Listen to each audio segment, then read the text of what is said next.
Tudo bem, meus amigos? Walter Ribeiro do canal Brasil 220. Hoje, segunda-feira, 10 de junho. Tivemos alguns problemas técnicos aí, então estou tendo que improvisar, mas não vou deixar de fazer o programa da nossa noite de segunda-feira. Conjecturas brasileiras, a análise inteligente das notícias. Então, sem mais delongas, eu começo com a primeira.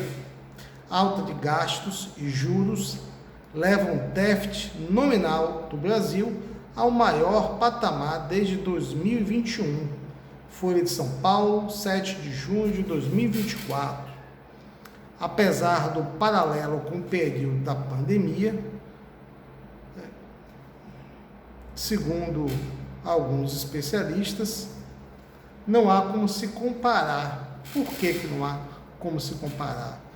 Porque aquele período, excepcionalmente, não só no Brasil, mas no mundo inteiro, foi um período em que todos os governos tiveram que injetar mais dinheiro em sua economia, tiveram que comprar insumos médicos, gastos dos mais diversos, de maneira extraordinária, inclusive com vacinas.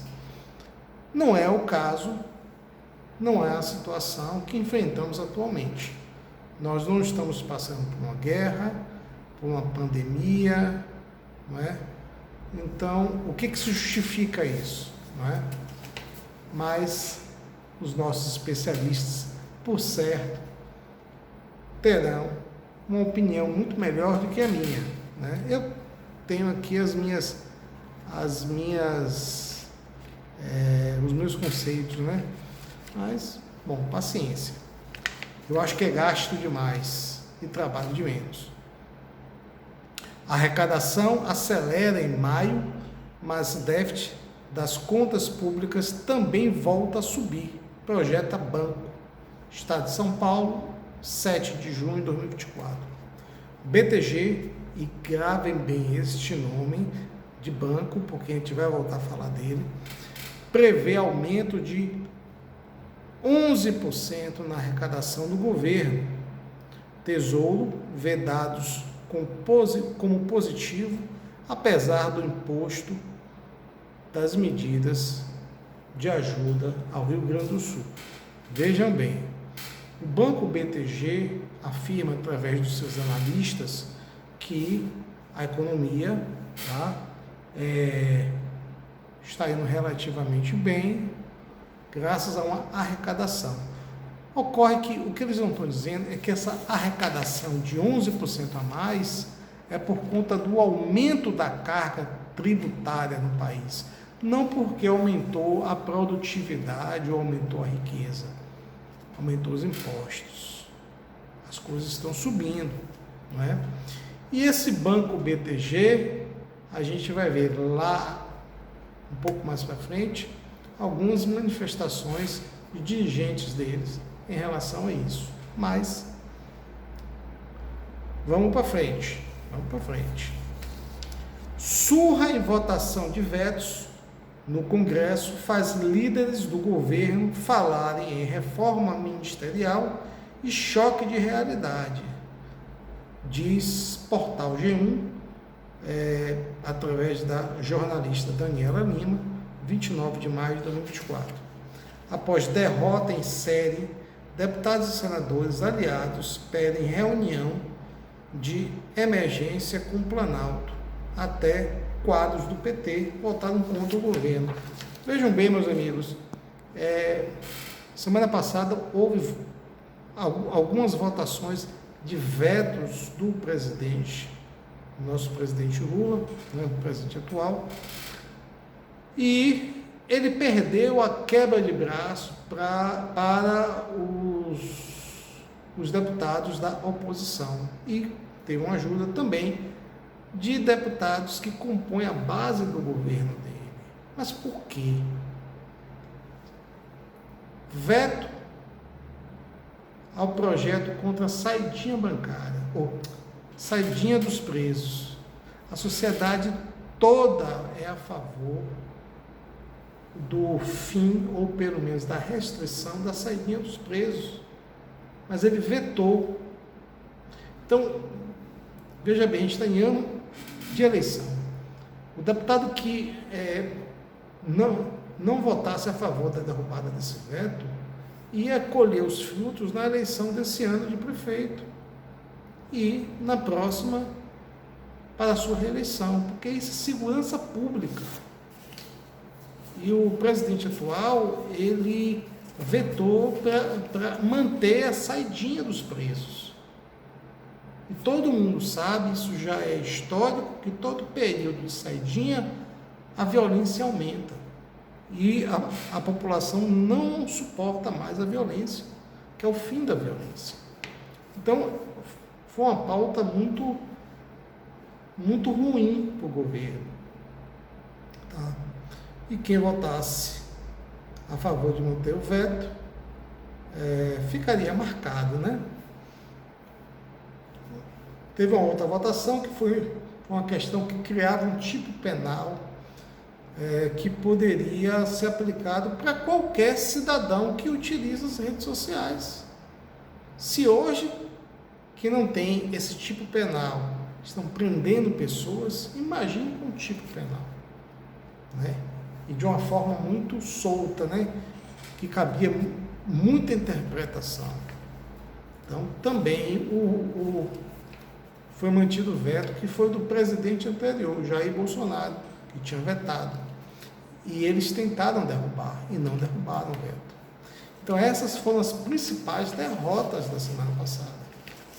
E teve também algumas outras votações que foram expressivas, inclusive em relação ao número de deputados que votaram contra o governo, que é exatamente o número necessário para se promover o impeachment de um presidente. Então isso acendeu o sinal de alerta. Mas eu sou contra o impeachment. Eu acho que o presidente atual tem que ir até o final, né? Eu acho que tirar ele nesse momento só ia dar uma justificativa, como foi na época de Dilma, né? Mas eu tenho que seguir até o final. Senador Rodolfo Rodrigues, entra na mira do PT após o Congresso derrubar veto de Lula à saidinha dos presos. Jornal Estado de São Paulo, 28 de maio de 2024. Líderes do governo, porém, desabafou nos bastidores que até parlamentares do partido votaram contra o desejo do presidente e não colocaram a cara a tapa para defendê-lo. Foi o que eu acabei de falar, né? Até o próprio pessoal da base do presidente atual votou contra ele, porque é uma matéria espinhosa. Ninguém quer, né, se expor dessa forma. Muito bem. Tem uma outra coisa, eu não ia falar não, mas eu vou falar essa manchete aqui, porque já que eu não estou no outro vídeo que sai as legendas, então eu vou usar da minha cola aqui.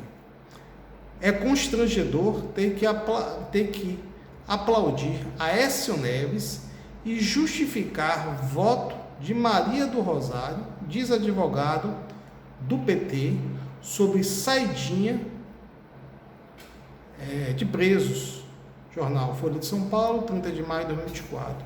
O coordenador do grupo Prerrogativas, então, quando vocês escutarem aí que advogados do grupo Prerrogativas associam ao Partido dos Trabalhadores. Não são os advogados do Brasil, nem do segmento. É um grupo pequeno, bem pequeno mesmo, que é o chamado grupo Prerrogativas.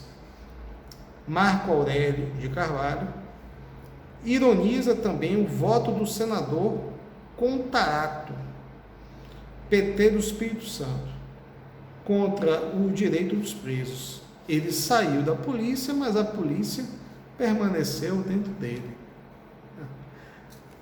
É isso, né?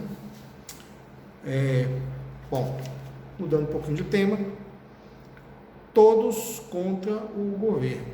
Estadão, 8 de junho de 2024. Ao limitar o uso do crédito do PIS e COFINS pelas empresas para compensar a renúncia tributária da desoneração, o governo adota a estratégia perigosa de tentar jogar setores uns contra os outros, né? O governo, o Partido dos Trabalhadores e uma boa parte da esquerda já se utiliza da estratégia de criar o eu contra eles, né? Mas agora eles tentaram colocar, né, segmentos da economia brasileira uns contra os outros. Isso não vai dar certo, não vai dar certo, e acredito que as reações devem estar por chegar. Outra manchete, e essa é interessante. O Brasil está muito melhor do que em qualquer outro momento da história, diz André Esteves, blog Brasil 247, 8 de junho de 2024. Esse André Esteves, ele é o presidente do conselho do BTG. Lembra que eu falei do BTG? Pois é. Essas declarações foram dadas durante uma das intervenções no Fórum Esfera, do Grupo Esfera. Uma outra manchete dele, para Esteves, do BTG Pactual: crescimento do Brasil este ano vai surpreender. Valor Invest, 8 de junho de 2024. O presidente do Conselho de Administração do banco estima que a economia brasileira deverá crescer a uma taxa superior a 2,5% em 2024. Olha, vamos acompanhar isso de perto, e estamos no mês de junho. Vamos ver daqui a 6 meses se realmente a economia brasileira cresceu 2,5% ou ficou empatado no 0 a 0, como prevê a maioria dos economistas brasileiros. Como o vazamento de informações de uma reunião entre Haddad e bancos derrubou a Bolsa de Valores. Sexta-feira agora. Estadão, 7 de junho de 2024. Ministro se encontrou nesta sexta-feira com representantes do mercado financeiro. Rumores de que mexeria nas regras do arcabouço fiscal, divulgados após o encontro, fizeram indicadores piorarem. E, inclusive, o dólar subiu um pouco. Ou seja, não é foi uma ação desastrosa, né? Bem desastrosa. Mas, seguindo nas notícias, alas do governo foram surpreendidas por nova medida de Haddad, diz fontes CNN Brasil, 9 de junho. Pastas vêm sofrendo pressão de diversos segmentos do setor privado que criticam medidas compensatórias. E essa notícia, ela se conecta com a próxima. Revolta da indústria com MP surpresa, que é aquela que restringiu a compensação do PIS com COFINS, que nós já lemos, da Fazenda, pode parar na Justiça. Revista Veja, 9 de junho de 2024.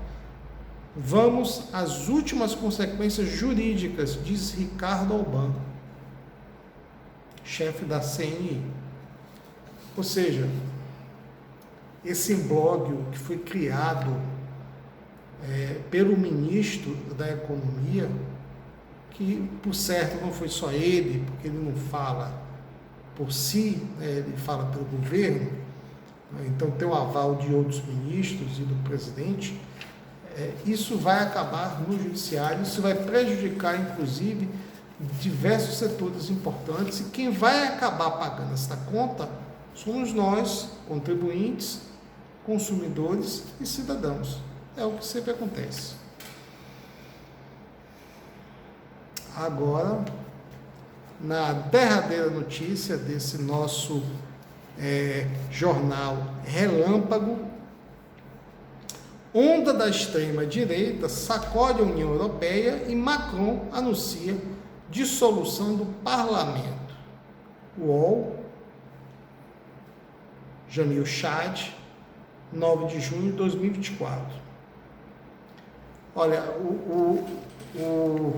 na semana passada nós noticiamos as eleições em diversos países da Europa e a possibilidade da direita, e não como o UOL chama, extrema-direita, porque ninguém chama a esquerda de extrema-esquerda, eu ainda não ouvi, tá? Então é um absurdo, só porque os partidos de direita da Europa estão defendendo a soberania do seu país, tá? O desenvolvimento da economia nacional, da indústria, do agronegócio, não é? Só porque é contra as políticas woke, que são aquelas que flexibilizam determinadas regras da moral, dos costumes, da sociedade, não é? A sociedade tradicional da França, da Bélgica, da Espanha, de Portugal e outras aí, né? Então eles são taxados como extrema-direita. O mesmo acontece aqui no Brasil também, porque alguns partidos defendem pautas tradicionais, conservadoras, que a maioria da população que diz ser contra a direita, mas estão alinhadas, não é, a essas mesmas pautas. Se você perguntar a qualquer cidadão aí, fizer uma enquete, a maioria das pessoas é favorável à manutenção da família tradicional, sem excluir, por óbvio, as novas formas de família, todas têm que ser respeitadas, né? Mas o que ocorre é que essa política woke quer que se respeite as novas famílias e destrua as tradicionais. É isso que não pode acontecer. Tem que ter um respeito para todos. Todo mundo, inclusive da nossa Constituição Federal, diz que nós todos são iguais perante a lei. Então a gente não precisa mais de uma lei para segmento A, B. Todos são iguais. A lei é para todos. A lei é para todos de maneira igual. Direitos e deveres. Exatamente isso. E também muitos partidos, alguns partidos brasileiros, e eu posso dizer de cabeça, dois, né? O PDT e o PL. Veja, o PDT e o PL têm muito mais convergências do que divergências, porque eles pregam, né, o desenvolvimento da indústria nacional, né, a família, a manutenção da família tradicional com respeito às novas formas de família. Existem novas formas de família, a sociedade evolui, normal, você tem que respeitar. A defesa da soberania nacional, tá? O controle dessas organizações não governamentais que recebem verba de entidades estrangeiras, internacionais, tá? Isso aqui não pode, quer dizer, o sujeito recebe dinheiro de uma entidade americana, de uma entidade francesa, de uma entidade sueca, para ficar fazendo confusão e atrapalhando o nosso agronegócio, atrapalhando o desenvolvimento da logística brasileira para tornar as coisas mais baratas, atrapalhando a realização de grandes obras que vão gerar milhares e milhares de empregos no interior do Brasil afora, né? Que vai reduzir o preço da energia elétrica, exploração do nosso litoral norte do Brasil, Amapá, né?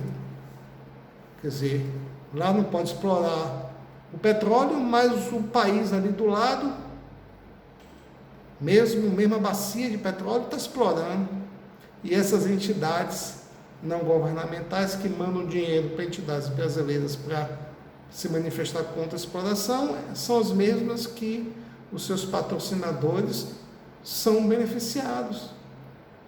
Então, isso aqui não pode. Então, assim, os partidos que mais perderam cadeiras, que foram mais prejudicadas nessas eleições, são chamados partidos ecológicos ou partidos verdes. São esses que têm essas agendas, né, de carbono zero, né, só usar carro elétrico. Mas vai tirar a eletricidade da onde? Tem que reativar as usinas nucleares na Europa. E aqui no Brasil? A gente vai fazer como? Ou seja, tem muita coisa que o europeu já caiu em si, já percebeu que esse caminho não é o certo, tá? O desemprego lá está alto, a economia vem ruindo por conta dessas políticas ecológicas ou verdes e dessa política woke. Enquanto isso, a China está todo vapor, é o responsável por mais de 15% da poluição no planeta Terra. Os Estados Unidos é responsável a China é mais de 20% e os Estados Unidos mais de 15%. O Brasil é responsável por 3% das emissões de carbono no planeta, 3%. E ficam apontando o dedo para o nosso país, sendo que a China polui mais de 20%, os Estados Unidos de 15% e por aí vai. Por aí vai. Nós fomos um dos últimos países a se industrializar. Um dos primeiros países a se industrializar foi a Inglaterra. A Inglaterra tem mais de 200 anos que polui. Os Estados Unidos, mais ou menos isso aí, uns 150 anos, 160. A China tem pouco tempo, mas entrou com todo vapor, né? E nós que só começamos a nos industrializar realmente da década de 30, 40 para cá, nós não somos os culpados, tá? E nós preservamos 60% da mata, da vegetação nativa brasileira, mais de 60%. Qual país que, com mais de 500 anos de descoberto, ainda mantém mais de 60% da vegetação nativa, fora que não é nativa? Então, é isso aí, meus amigos, viu? Desejo a todos uma boa semana, tá? De muita paz, muita luz, trabalho, desenvolvimento, e que quem gostou, dê o like, compartilhe, assine o nosso canal, tá? A gente tem pouco tempo, mas em breve a gente vai melhorar um pouco melhor. A gente vai melhorar mais, a gente vai entregar um pouco mais para vocês. A cada mês que a gente vai passando, a gente vai melhorando uma coisinha ou outra aí, vai trazendo novas coisas. E um forte abraço a todos. Até semana que vem.